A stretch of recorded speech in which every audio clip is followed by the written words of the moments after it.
Hey, welcome back to another keyboard video. Today we're going to build a custom keyboard for less than $100. It's going to be a beginner friendly and basic tutorial, so that means there's going to be no skills or experience needed beforehand. If you've done any research around, then you would know a decent build can range anywhere between $200 to $500. But we're going to build on a budget here and work with $100 to see what we can do. Before we begin, I need to mention that I am sick, so I do apologize in advance for any issues that come during this recording. But with that out of the way, let's start with our build.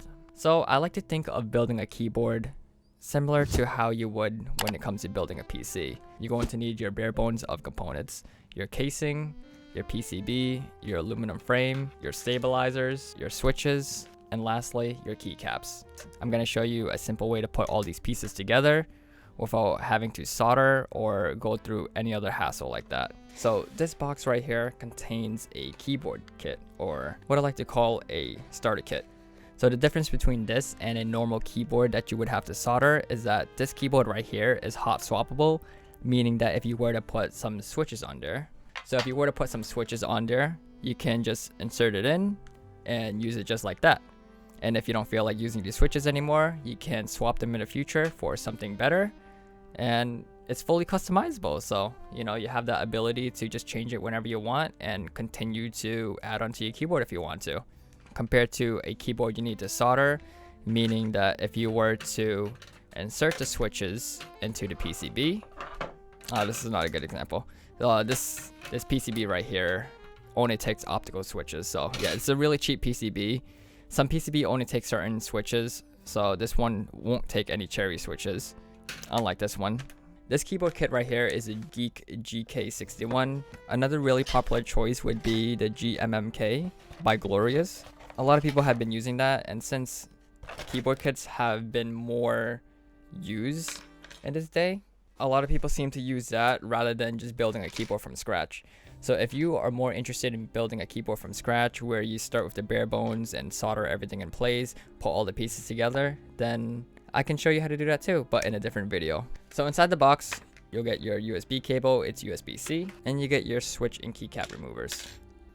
I honestly don't know how many of these I have right now, so we're just gonna put it into the bag and just use them when we need them. Alright, so get out your knife or your scissor and then just remove the packaging. Make sure to cut away from yourself and just take out the keyboard kit. And if you want to see what it looks like, this is basically it. Everything comes all included. You got your PCB, aluminum framing, your stabilizers, and the casing. You can see that the casing is completely made out of plastic.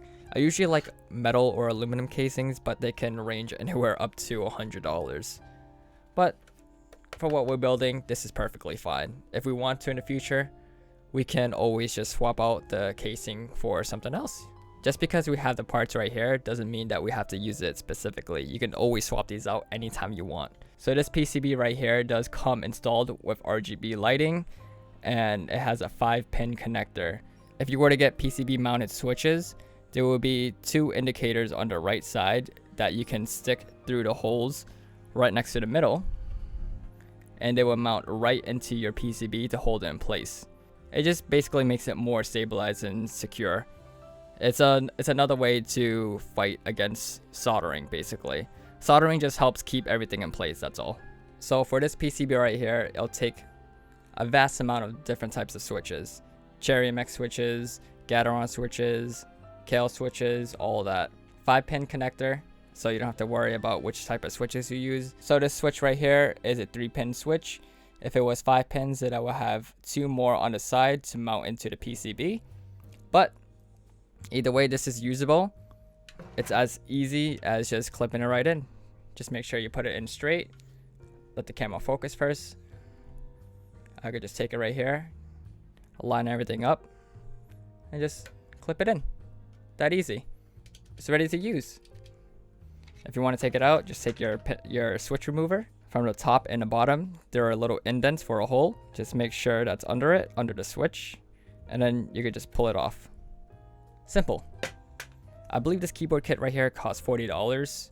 Comes included with the casing, the PCB, the aluminum framing, and the stabilizers, all for $40. So So say for example we were to buy the pieces separately. You would have to buy your case, your aluminum framing, your PCB, and your stabilizers, wherever they are. Get your stabilizers right here. So a normal case would cost anywhere between $10 to $15 for a plastic case. PCB, depending what type of features you want on it, like Bluetooth, RGB, how many pins, your type of connection. This could range on average $25 to $40. More popular brands, they would be up there in the $80 range. Your framing, a classic frame like this, aluminum, it's only like $10. And then your standard stabilizers are anywhere between $12 to $15. So for the cheapest brands that you can buy to put everything together yourself, you're looking at around $70. So if you were to put everything in yourself, you would have to start by putting the stabilizers in, clip it in, mount it to your PCB, screw it in, then you would have to insert your switches and then solder it from the back, include it to your casing, screw that in, and then go from there. That process would take anywhere between an hour to an hour 30 minutes. To save you the time, to save you the hassle, this is where keyboard kits come in. Provides you the same features without the hassle, provides you the same materials, gives you everything you need, all in one. Next, we need our switches. Switches, depending on what type you choose, can range anywhere between $20 to $100.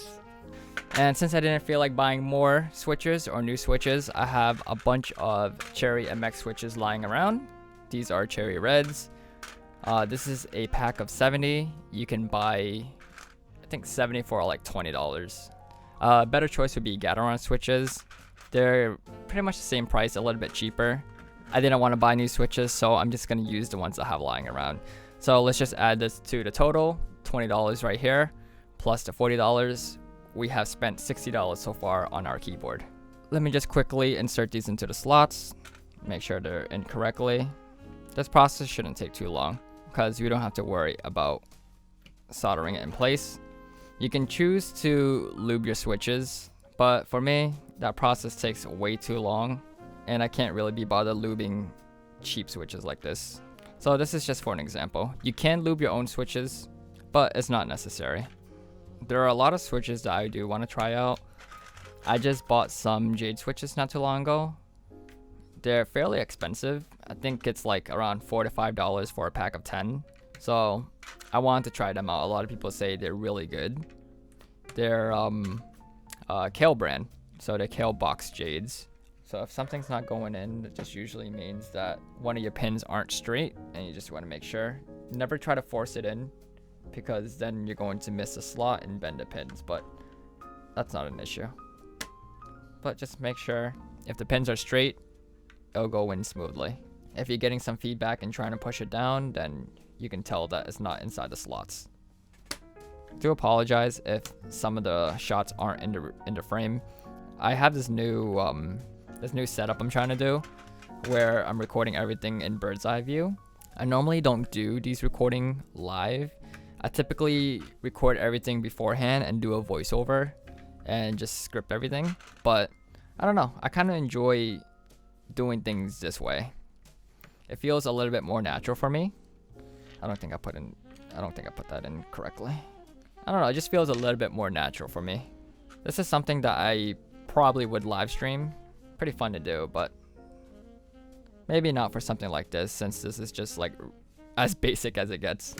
I mean, you can see from what I'm doing, it's pretty common sense on how to do this.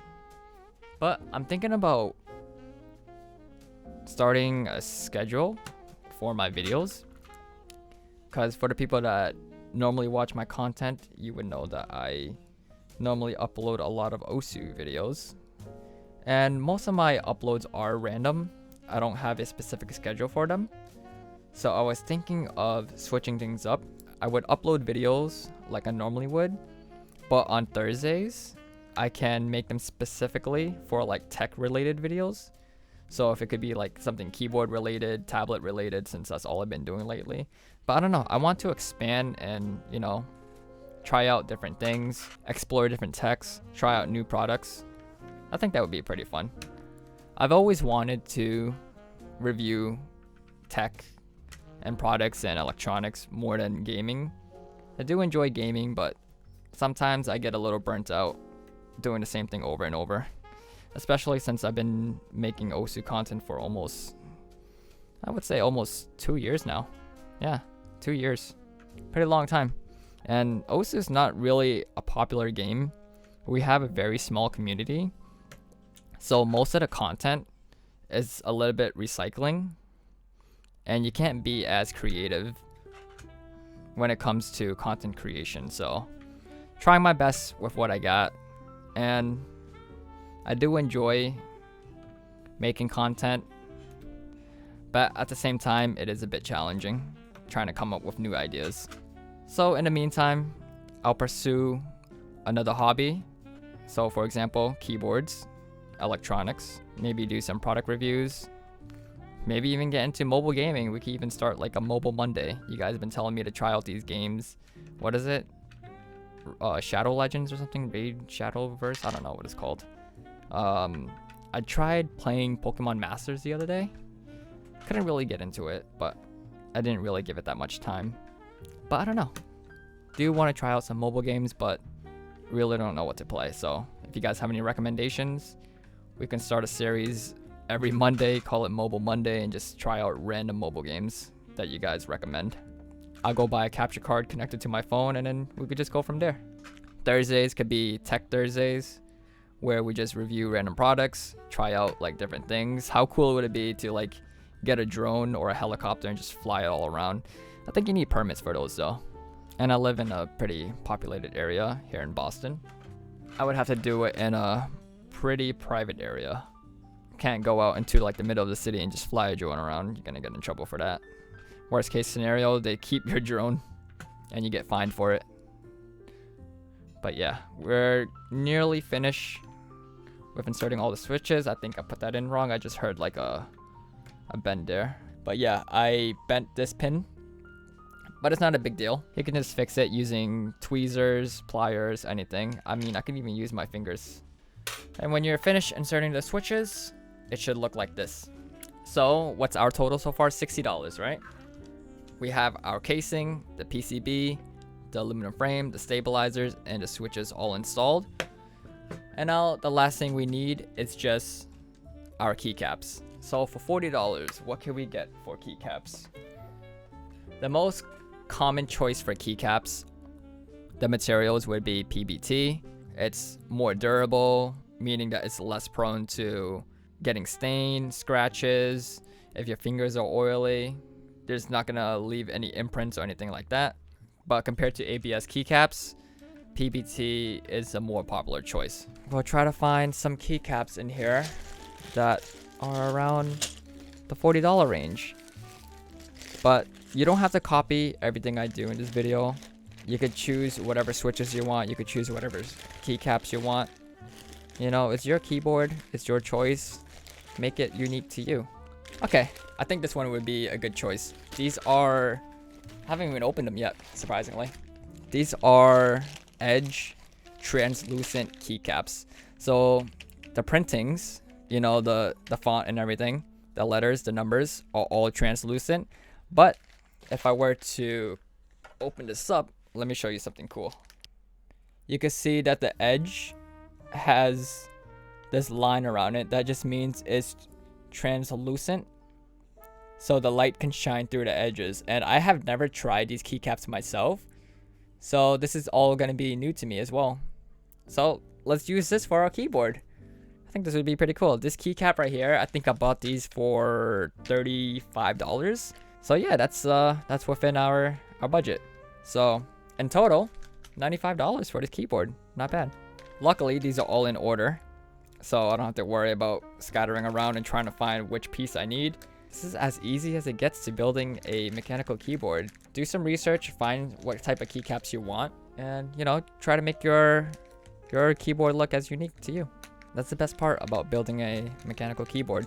You could experiment. You're not limited to how your keyboard will look. You could always change it in the future if you don't like your current look. If there's an upgrade you want to do, you have the ability to do so. But what do you guys think? You think I should start streaming stuff like this instead of just recording it myself? At least I have some people to talk to while I do this, you know. Having some company, having people to talk to. I could catch up on everybody's lives. You guys could tell me what's going on. Because I usually only get to talk to people during my live streams anyways when I'm streaming Osu. But playing Osu, it's kind of hard to concentrate on two things at once. Because I'm more focused on gameplay rather than the chat. And in the middle of the song, I can't really communicate with the chat since, you know, the type of game it is. So we only get to talk during downtime or when we're idling. But yeah, stuff like this is more chill. Building keyboards, you know, taking things apart is usually a 2-hour stream. So I think that would be good to stream. If you guys are interested in the future, let me know. I could either stream this on my Twitch channel or just stream it right on YouTube. People do want me to stream on YouTube again since I recently migrated to Twitch and everybody's wondering, yo, Ace, what happened, dude? Haven't seen you stream on YouTube for like 2 months now. Like when it comes to streaming Osu on YouTube, I'm basically the only person that does it besides Hugo. But I don't think Hugo streams anymore either. Honestly, no one else streams on YouTube, so it just feels really lonely. And being on Twitch, there's always someone there. So it just has that feeling where I'm just not alone. I don't know. Maybe that's just like depression talking or something. But I do find it more comfortable to stream on Twitch. It felt like I was reborn streaming on Twitch. So it's nice. It's still new to me. I'm still learning. But I do appreciate that people are taking the initiative to, you know, join me in a new platform. So thank you to you guys. Okay, so the way I have my recording set up, it's so far away from my computer. So if I were to do a typing test, I will literally be facing the opposite way of my computer. So my computer screen right now is behind me. So if I do a typing test, I'm gonna look backwards while typing. I mean, I could just take my keyboard to my computer, but I kind of want to keep the same frame and shot throughout the whole thing. So I'll just see what I can do. It shouldn't be that big of an issue. So ignore the way it's looking. I haven't pressed in all the keycaps. I'm just putting it on just so it's in place, and then I'll worry about putting them in snugly and tight afterwards. Okay, the last 4 pieces right here. But yeah, that should be everything. This is a 108 pack, so as you can tell, we have so much left over. If you want to use it for a full-size keyboard, we can. But for our 60% keyboard, this will do. And I think someone just went live on Twitch because I just got a notification, and it is Samoosh. Let's actually stop by and say hi to him real quick. Oh, look, see? You can see how the camera's set up for it. Hello. Ace. Ace. Oh, Sam is such a cool guy. Twitch.tv/Samoosh. Would definitely recommend to check him. Oh, look at this guy control, bro. Always Dan's gaming me. And this is what I normally do when I'm making my keyboard videos. I just have like someone's Twitch in the background. And just, you know, do my own thing. And that's the best part. Oh yeah, some people talk about how I type, right? Let me just lower this real quick. Some people usually say, yo Ace, how come you type normally on your left hand, but you don't on your right hand? So growing up, I only type with one hand, surprisingly, okay? I used to use one hand for everything while my right hand is on the mouse. Just because I used to play RuneScape growing up back in like 2005, 2004. And I'm over here at Varrock World 1, Varrock World 2, like West Bank, Falador Park World 2, bro. I'm trying to get like the fastest selling items possible. You know, I'm here like flipping items. I'm just typing away, trying to get the trades ready. You know, you got to be the first person to trade. We didn't have auto typers back then. We didn't have macros back then. We were just like typing the same thing over and over and over. And that's why I type with one hand, and that's how I learned how to type. So if you see me typing like really weirdly, it's my fault for learning to type this way, but I'll learn how to type properly in the future sometimes. But yeah, forget that. Let's plug in this keyboard. You ready? Oh, that's so sick, dude. Look at that. Oh my god, that's like thumbnail quality right there. Yo, that's so cool. Look at it. Holy. I'm at a loss for words. That just looks so cool. Dude. This is way better than putting keycaps, honestly. Hold on, let me remove the hair. Sorry. Look at that, dude. Wow. Let's look at it from the bottom. Wow. Dude, just look at it. Holy crap, man. Alright, how about we go into the features first, alright? Before we do that, let me actually fix some things because I put some stuff backwards. The function key is actually on the right side instead of the left side of the keyboard. Yeah, I'm so used to like the N Pro, that's why. So Alt and Control are next to each other in this. And the function key is all the way to the right. Okay, first things first, let's go through all the lighting features. So starting off, let's talk about plugging in the keyboard. You got that nice wave of colors just coming down. What is this, closed bracket? The right bracket one? Ooh, look at this. Different color. Oh, it slowly changes color from bottom to top. That is so cool. What about this one? Is this just a stoic color? Okay.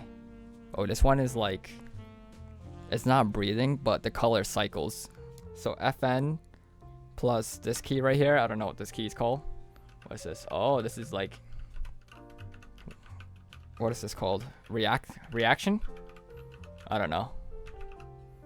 Pretty cool, pretty cool. It just reacts to whatever keys you're pressing. The next one. Ooh. Whatever you press is like a wave of different colors. It changes every time. Pretty cool. Ah. It's pretty sick. And this one is like another reactor.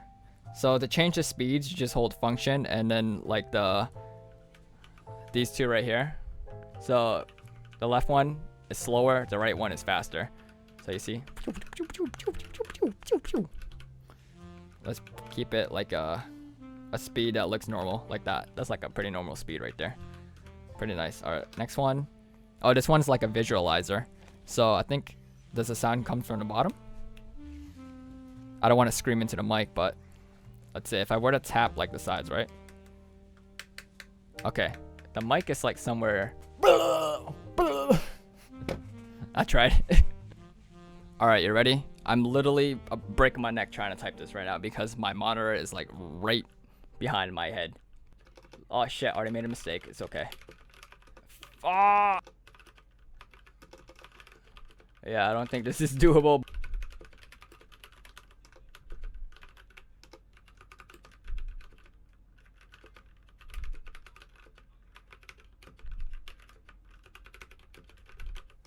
Ah! 66, boys, new record. Let's go.